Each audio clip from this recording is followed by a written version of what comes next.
বিল of কোয়ান্টিটির ক্ষেত্রে কি হচ্ছে, এখানে ওটিএম আর এলটিএম টেন্ডারের মধ্যে তফাৎ হচ্ছে, ওটিএম টেন্ডারে ইউনিট থাকবে, কোয়ান্টিটি থাকবে, কিন্তু রেট থাকবে না।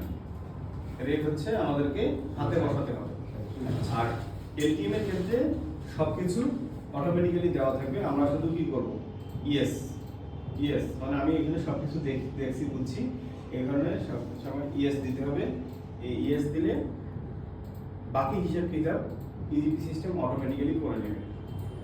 এই দেখেন করে নিয়েছি প্রায় 17,90,654 টাকা পয়েন্ট সামথিং দাঁড়াইছে। মানে ঠিকাদারের কোনো রেট কোড করা লাগছে? সেখানে কোনো রেট কোড এলটিএম এ করা লাগবে এলটিএম করা লাগবে না, এলটিএম এ গুডসের ক্ষেত্রে করা লাগবে, ওয়ার্সের ক্ষেত্রে লাগবে না।